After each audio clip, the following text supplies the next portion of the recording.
आपके माध्यम से पूछना चाहते हैं, क्या सरकार ये कहती है कि हाँ बिल में गलती हुई? अगर गलती सरकार ने मान ली तो चेंज करें, अगर नहीं मानी है तो फिर हमारा आंदोलन जारी है। अगर वो ये मानते हैं कि हाँ वाकई ही कहीं चूक हुई है तो इसको वापस लिया जाए, एक ही रास्ता है उनके पास। अगर हम सब यहाँ गए तो दिल्ली में जो चमकीली कोठियों में बैठे हैं ये कहाँ जाएंगे? इनके लिए कोई रास्ता है? इनके लिए जगह नहीं मिलेगी। गंगा के किनारे जाकर के माला का जाप करेंगे और कुछ दूसरी चीज बचेगी नहीं इनके पास। किसानों से वार्ता करते हैं, फिर खड़े होकर के कहते हैं आप आधा घंटे बैठिए, हम जो है हाई पावर से बात कर लें। वो हाई पावर कौन है उसको समझना चाहते हैं हम। हमें ये पता तो चले कि वो हाई पावर है कौन जो देश को चला रहा है। और अगर देश को हाई पावर चला रहा है तो पहले वो बैठे मीटिंग में आकर के, जो ऑथराइज्ड पर्सन है उसके साथ किसान मीटिंग करेंगे। देश के आदरणीय प्रधानमंत्री जी बनारस में जाकर के कहते हैं कि मैं गंगा की सौगंध खा करके कहता हूं कि जो भी मैं बिल लेकर आया हूं वो बिल्कुल गंगा की तरह पवित्र है। आज क्यों संशोधन हो रहा है फिर पवित्र में भी क्या संशोधन होते हैं क्या? हमारा कहना यह है कि अगर पवित्र नहीं है तो उन बिलों को वापस ले लिया जाए और किसान संगठनों के साथ बैठ करके एक ड्राफ्ट तैयार कर लिया जाए। जो प्रस्ताव सरकार ने फिर से जो रखा है 5 बिंदुओं पे चेंज करने के लिए तैयार है, कह रहे संशोधन कर देंगे लेकिन बिल वापस करने के लिए तैयार है। फिर आप इसमें कैसे लड़ाई लड़ेंगे आप? नहीं, हम तो बिल वापस कराना है, संशोधन क्यों मान रही है आज सरकार? देश के आदरणीय प्रधानमंत्री जी बनारस में जाकर के कहते हैं कि मैं गंगा की सौगंध खा करके कहता हूं कि जो भी मैं बिल लेकर आया हूं वो बिल्कुल गंगा की तरह पवित्र है। आज क्यों संशोधन हो रहा है फिर पवित्र में भी क्या संशोधन होते हैं क्या? हमारा कहना यह है कि अगर पवित्र नहीं है तो उन बिलों को वापस ले लिया जाए और किसान संगठनों के साथ बैठ करके एक ड्राफ्ट तैयार कर लिया जाए जिससे देश के किसान का भला हो। आप इस बात पे क्यों जिद अड़ाए हुए हो कि नहीं जी हम बिल वापस नहीं लेंगे? इसमें कौन सी नाक का सवाल हो रहा है भाई? देश का 70% किसान कह रहा है कि आप इनको वापस ले लो और अगर आपको किसान को फायदा पहुंचाना तो ड्राफ्ट तैयार कर लो, इसमें कौन सी बड़ी बात है? क्या कह रहे हैं कॉन्ट्रैक्ट फार्मिंग जो है जिससे बताया जा रहा था कि किसान जो है वो अदालत तक भी जा सकते हैं। नहीं, हम परमिशन लेनी है, परमिशन हमें देनी है, ये तो पहले हम करेंगे ना तय कि हम कॉन्ट्रैक्ट फार्मिंग लाना चाहते हैं नहीं लाना चाहते। देश में कॉन्ट्रैक्ट फार्मिंग गुजरात में आई, फेलियर हुई, 100% फेलियर साबित। देश विदेशों में अमेरिका और ऑस्ट्रेलिया इसका उदाहरण है, वहां पर पूरी तरीका से वो फेलियर साबित हुई। जब ये सारी कॉन्ट्रैक्ट फार्मिंग फेलियर साबित होती है तो देश के किसान पर क्यों थोपी जा रही है? वो देश का किसान तो नहीं चाहता कि भाई हम कॉन्ट्रैक्ट फार्मिंग करेंगे। हम तो ये चाहते हैं कि हमें हमारे फसल का वाजिब मूल्य मिले, उसको सरकार गारंटीड कानून बनाए। क्यों बिल लेकर के आ रहे हो जिस बिल को हमें चाहिए ही नहीं? वो बिल को आप लेके क्यों आना चाहते हो? देश में 5 मीटिंग होती हैं, देश के कृषि मंत्री जी, देश के वाणिज्य मंत्री, देश के रेल मंत्री किसानों से वार्ता करते हैं, फिर खड़े होकर के कहते हैं आप आधा घंटे बैठिए, हम जो है हाई पावर से बात कर लें। वो हाई पावर कौन है उसको समझना चाहते हैं हम। हमें ये पता तो चले कि वो हाई पावर है कौन जो देश को चला रहा है। और अगर देश को हाई पावर चला रहा है तो पहले वो बैठे मीटिंग में आकर के, जो ऑथराइज्ड पर्सन है उसके साथ किसान मीटिंग करेंगे, किसान उनसे अपनी बात रखेंगे। इसमें दिक्कत क्या है? सरकार अगर लेट कर रही है तो ये सरकार की गलत नीति है, उसकी कहीं नियत में खोट है। ये आंदोलन टूटने वाला नहीं है, आंदोलन बढ़ने वाला है। ये आदरणीय टिकैत साहब ने 32 साल पहले पौधा लगा दिया था और वो पौधा को देखने के लिए आज ये दूर दूर से किसान आए हुए हैं कि जो हमारा वृक्ष तैयार हुआ था, जो उन्होंने आज एक यहाँ पर कहकर गए थे वोट क्लब पर कि हम फिर आएंगे। देश में 60 साल से कांग्रेस की भी सरकार थी, अगर वो अच्छा करती तो क्यों बदलता देश का किसान? आज ये बार बार कहते हैं कांग्रेस ये कर रही है, कांग्रेस वो कर रही है। हमें कांग्रेस से नहीं चाहिए जवाब, हमें जवाब चाहिए देश की सरकार से। हमने देश की सरकार को चुना है, देश के प्रधानमंत्री हमारे प्रधानमंत्री हैं, देश का गृह मंत्री हमारा गृह मंत्री है। वो बात हमारी करें, पूंजीपतियों और उद्योगपतियों की ना करें। हमने चुन करके भेजा ना उन्हें, दिक्कत क्या है उन्हें हमसे बात करने में? कह रहे पूंजीपतियों के हाथों में तो जाएगा नहीं, तो किसानों को तो जाहिर सी बात है भ्रमित किया जा रहा है। पूंजीपतियों के हाथों में नहीं जाने वाला, नहीं क्या नहीं जाने वाला पूंजीपतियों के? कह रहे हैं कि जो जमीन है, चाहे जो भी कॉन्ट्रैक्ट फार्मिंग की बात की जा रही है, चाहे फसल को इंटरनेशनल में जाने की बात करिए, उनको डर लगा सता रहा है कि हम लोग दब जाएंगे, तो ऐसे कुछ होने वाला नहीं। 15 साल, अगर 15 साल का कॉन्ट्रैक्ट फार्मिंग होता है और उसमें कहा जाता है कि ये जो आलू होगा इस तरीका का हम लेंगे, अगर उसमें से 50% कोई भी चीज 100% तैयार नहीं होती।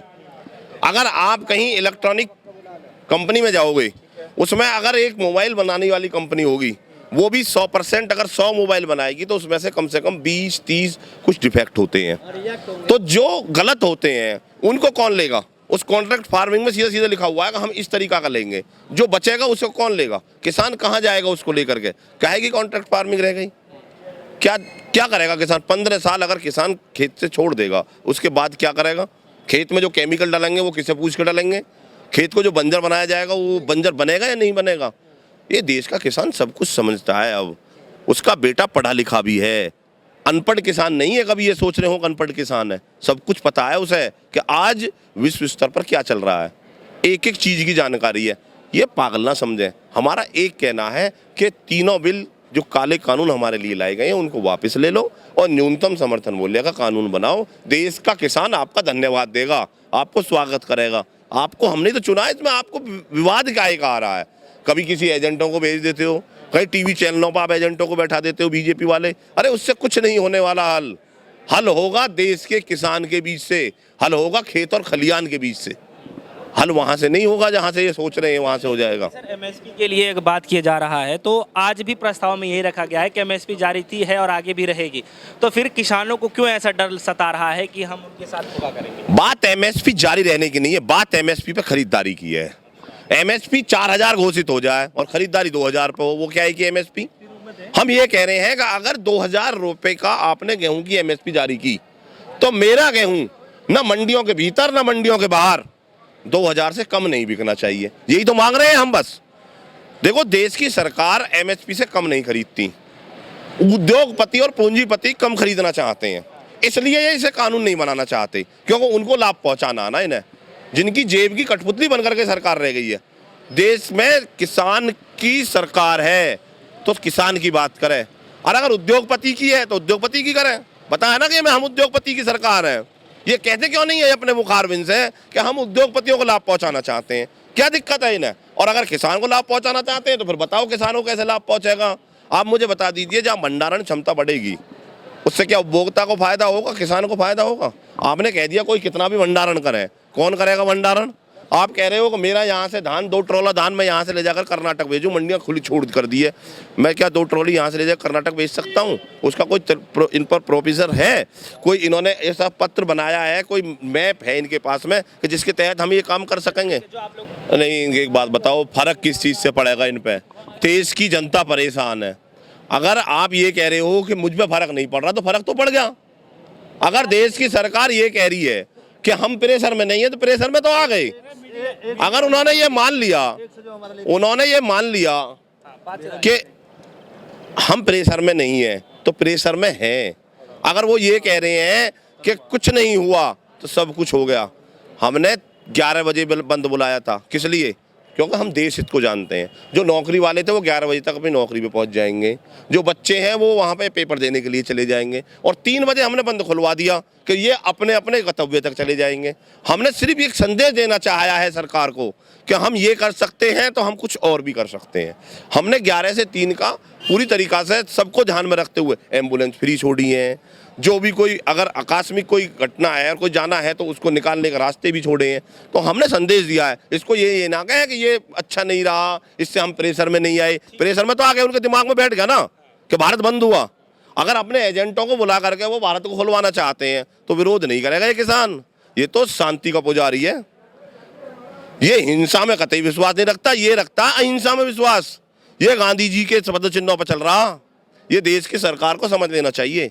अगर देश की सरकार नहीं समझेगी तो इसका खामियाजा उसी को भुगतना है, हमको नहीं भुगतना। तारीख पे तारीख जो दिया जा रहा है, हालांकि जो आप लोगों ने भारत बंद किया था और आज के तारीख मतलब आज के दिन बैठक होनी थी, लेकिन उससे पहले ही गृह मंत्री जी बैठक बुला लेते हैं किसानों से वार्तालाप करने के लिए, उसके बाद भी निष्कर्ष नहीं निकल पाता है। मतलब तारीख पे तारीख। देखो, सरकार के 4 पायदान होते हैं। एक पायदान से बात हुई है कल, दूसरे पायदान से भी बात नहीं हुई है, और 2 पायदान को खोल ही नहीं रही है। 2 पायदान है यहाँ पर अंबानी और अडानी। वो जो कहते हैं सरकार उस पर ध्यान दे रही है। अगर ये पायदान किसान को बना है तो जीडीपी भी बढ़ेगी, देश भी बढ़ेगा, देश का विकास भी बढ़ेगा। उद्योगपति और पूंजीपति किसी के नहीं रहे। वो कल तक कांग्रेस के थे, आज इनके हैं। उन्हें लाभ लेना है, वो लाभ लेंगे। कभी अंबानियों के लिए कोई और सरकार लड़ाई लड़ रही थी, कभी किसी और उद्योगपतियों के लिए कोई और लड़ाई लड़ रही थी। देश के किसान के लिए जिस दिन ये लड़ाई लड़ना सीख जाएंगे उस दिन इनका भला हो जाएगा। ये बदलेंगे नहीं फिर। अगर इन्हें वोट की राजनीति करनी है तो वोट की राजनीति छोड़ करके काम की राजनीति करें। धर्म से काम नहीं चलेगा, काम चलेगा कर्म करने से। अगर ये चाहते हैं कि हम धर्म से देश को चला लेंगे, धर्म से देश नहीं चलेगा। गंगा जल की सौगंध खाते हैं, अरे धर्म से चलेगा क्या देश? देश चलेगा कर्म से। मैं कहूँ मैं 100% ईमानदार हूँ, घर बैठा रहूंगा, आंदोलन नहीं करूंगा तो ये जग जाएंगे क्या? मुझे कर्म करना पड़ेगा, मुझे रोड पर आना पड़ेगा, इनको दिखाना पड़ेगा हमें कि अगर आप हमारे खिलाफ हैं तो हम आंदोलन के रास्ते पे हैं। तो कह रहे हैं कि जो किसान है उनको जगह जो है वो खेतों में होना चाहिए, सड़क पर नहीं होना चाहिए। तो किसान खेत में रह के करे क्या? अरे खेत में रह के उसे लेके कहाँ जाए? उसे जिसे खेत में उपचा रहा है, खेत में ही तो था 3 महीने से। कभी तो कहते हो आप खेत में रहना चाहिए, रोड पे आता है कहते हो ये किसान है ही नहीं, आता है तो ये थोड़ा क्यों आ रहा है? फिर यहाँ से उल्टे चले जाओ, तुम खेत खलियान चले जाओ। खेत ये तो खेत से और भी आ रहा, ये तो खेत से और भी आ रहा किसान। ये तो इतना किसान आ जाएगा जितना इन्हें चाहिए। ये बताए लिखित में एक कि इतने किसान रोड पर आ जाओ, हम बिल को वापस ले लेंगे। कह देना देख करके, अगर ये लिख के दे दे कि हमारी ये परिभाषा है कि इतने किसान इसका अगर विरोध करेंगे तो हम मान लेंगे कि ये बिल खराब है, हम उतने किसान ले आते हैं। भाई देश की जनता भी तो हमारी है ना, उसे कहीं अगर दिक्कत होती है तो हमें भी दिक्कत होती है। ये तो चमकीली कोठियों में बैठे हैं, ये तो हवाई जहाज में बैठते हैं, फटाक से बनारस जा उतरते हैं, हवाई जहाज में बैठते हैं, फटाक से हैदराबाद जा उतरते हैं। आम जनता को परेशानी है, आम जनता की परेशानी ये देश का किसान समझ सकता है। इस देश की रक्षा सिर्फ किसान कर सकता है, इस देश को सुरक्षा सिर्फ किसान दे सकता है, इस देश को शिक्षा सिर्फ किसान दे सकता है, इस देश को अगर पर्यावरण शुद्ध कर सकता है देश का किसान कर सकता है। ये एसीओ में बैठी हुई कोठियों वाले नहीं कर सकते। सबसे ज़्यादा प्रदूषण एसी से होता है, देश के किसान से नहीं होता। सबसे ज़्यादा अगर पर्यावरण शुद्ध करता है देश का किसान करता है। वो हर 6 महीने में अपने खेत को पलटता है, वहाँ शुद्धता होती है, वो पेड़ पौधे लगाता है। ये कौन सा पेड़ पौधे लगा रहा है? अगर एक पौधा लगाता है तो 1000 फोटो छपते हैं, कहते हैं हम इतना बड़े पेड़ पौधे लगा रहे हैं। क्या है ये? देश की सरकार है, उसको एडवर्टाइज में पैसे को मत लगाइए, देश के किसान के नाम पे लगाइए। एक बिल को पास कराने के लिए इतना सरदर्द हो। एक भी विरोध, मैं एक बात और कहूंगा, एक बार विरोध हुआ है क्या? देश के सांसद और विधायक ये कहते हैं हम देश सेवा के लिए आए हैं। अगर ये अपनी माँ की जननी के हैं, अगर ये अपनी माँ के दूध पी करके कहते हैं हम देश की सेवा करने के लिए आए हैं, तो कहना का हम कोई तनख्वाह नहीं लेंगे। क्यों लेते हैं तनख्वाह? क्यों लेते हैं भत्ता? देश का किसान का कोई भत्ता लेता है? कोई तनख्वाह लेता है क्या? जितने भी इन्होंने बिल पास करे आज तक कोई विरोध हुआ है क्या? ना कांग्रेस ने कोई विरोध किया, ना सपा ने कोई विरोध किया, ना बसपा ने विरोध किया। और इतने बड़े बड़े वो ले लिए, कितनी आज उनकी कितनी वो तनख्वाह है पता है आपको? जितनी तनख्वाह आज सांसद और विधायक ले रहे हैं, अगर उसका 1% भी देश के किसान के नाम पर अगर ये दे दे तो देश के किसान का भला हो जाएगा। देश के किसान का भला कौन करना चाह रहा है? अपनी जेब बनाना चाहते हैं। जितने भी सांसद और विधायक हैं फटाक से अपने रेट बढ़वा लेते हैं। और जिस समय पर सरकार बदलते हैं, यही जो जनप्रतिनिधि ये कहते हैं कि हम देश को बदलना चाहते हैं, वो कोठियों में बैठ जाते हैं बिकने के डर से। उनको खरीदारी की बोलियां लगती हैं। ये जितनी भी सरकार है ये बोली लगाती हैं कि आप 1 करोड़ ले लीजिए, आप हमारे पक्ष में आ जाइए। वो हमको बताएंगे, देश के किसान को वो बताएगा। देश के किसान को खरीदने की किसी में ताकत नहीं, इसकी फसल नहीं खरीदी जा सकती, ये क्या हमको खरीदेंगे? सर एक बड़ी मीडिया ये चला रही थी, कल परसों की खबर है, ये चला रही थी कि जय जवान और भय किसान। तो क्या लगता है आप लोगों की कि किसान जो है भयभीत हो जाए इस समय? देश का अगर किसान भयभीत हो जाएगा तो देश ही भयभीत हो जाएगा। देश का किसान कभी भयभीत ना हुआ है ना होगा। और मैं सारे मीडिया बंधुओं से हाथ जोड़कर निवेदन ये कर रहा हूँ कि ज़्यादा ऐसी चीज़ें ना चलाएं कि जिससे कि देश का किसान कहीं उग्रता में आ जाए। कभी कहते हो कि आंदोलनकारी कम है, कभी कह रहे हो कि ये आंदोलनकारी है ही नहीं, कभी कहते हो कि आप ये 100 रुपये लेकर के, हाँ, कभी कहते हो खालिस्तानी है, कभी कहते हो आतंकवादी हैं, कभी कहते हो ये माओवादी हैं। देश में सबसे पहले जिस दिन से देश आज़ाद हुआ है, किसान तो आज़ाद हुआ नहीं। देश आज़ाद हुआ होगा, किसान आज भी परतंत्र है। देश का किसान अपनी बात कहने के लिए आ रहा था। क्या ज़रूरत पड़ी थी सरकार को 10 फीट गड्ढे खोदने के? क्या ज़रूरत पड़ी थी किसान को तार फेंसिंग करने की? कटीले तार लगा करके देश के किसान को रोका जा रहा है। क्या ये उन हिंसक पशुओं से भी बेकार है जिनके लिए कटीले तार पर रोक है, जिनके लिए ये कहा जाता है कि अगर कटीले तार लगाए जाएंगे तो उनके खिलाफ मानवता का अधिकार हनन होता है?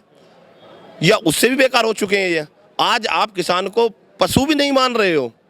किसान आ रहा है अपनी बात कहने के लिए आ रहा है। 2.5 महीने से हम पंजाब में बैठे थे, रोड पर बैठे थे, रेल लाइनों में बैठे थे, सरकार जाती बात करती, किसने मना किया था? संशोधन करने के लिए तैयार है, तो क्या उससे बात बन जाएगी या फिर बिल वापस, बिल वापस, बिल वापस? न्यूनतम समर्थन मूल्य का बिल बनाकर गारंटी दें, इससे कम में कोई समझौता नहीं है। भारतीय किसान यूनियन जिंदाबाद, भारतीय किसान यूनियन जिंदाबाद। लेकिन सर वो कह रहे हैं कि गंगा मैया की भली भांति स्वच्छ है सर, उससे तो यही प्रमाणित होता है कि वो वापस तो नहीं लेने वाले। नहीं, गंगा मैया की स्वच्छता जिस दिन कही थी, आज संशोधन के लिए कह रहे हैं ना। गंगा मैया तो बदलती नहीं, गंगा मैया में तो जो जाता है वो स्वच्छ होता है। अब ये कह रहे हैं नहीं, थोड़ा सा ये मिस्टेक है जी, सरकार मान रही है। आपके माध्यम से पूछना चाहते हैं, क्या सरकार ये कहती है कि हाँ बिल में गलती हुई? अगर गलती सरकार ने मान ली तो चेंज करें, अगर नहीं मानी है तो फिर हमारा आंदोलन जारी है। अगर वो ये मानते हैं कि हाँ वाकई ही कहीं चूक हुई है तो इसको वापस लिया जाए, एक ही रास्ता है उनके पास। मतलब बिना बिल के वापस जा आप लोग? नहीं नहीं नहीं, कुछ नहीं, ये तो हम आए इसलिए हैं। और जितना धीरे धीरे धीरे धीरे किसान की बेटी की शादी है, वो अपनी बेटी की शादी करने के लिए नहीं जा रहा, या आंदोलन पर बैठा हुआ है। देखना 11 तारीख के बाद यहाँ क्या हालात होंगे। 11 तारीख तक शादियाँ हैं, वो अपनी बेटियों की शादी करके यहीं पर तो आएगा। जो फसल थी छोटी मोटी, कोई बच्चा उसका बो रहा है कर रहा है, वो उसे बो करके भी यहीं आएगा। तो सब यहीं आएंगे। जब देश की सरकार क्या करेगी? अगर हम सब यहाँ गए तो दिल्ली में जो चमकीली कोठियों में बैठे हैं, ये कहाँ जाएंगे? इनके लिए कोई रास्ता है? इनके लिए जगह नहीं मिलेगी। गंगा के किनारे जाकर के माला का जाप करेंगे और कुछ दूसरी चीज़ बचेगी नहीं इनके पास।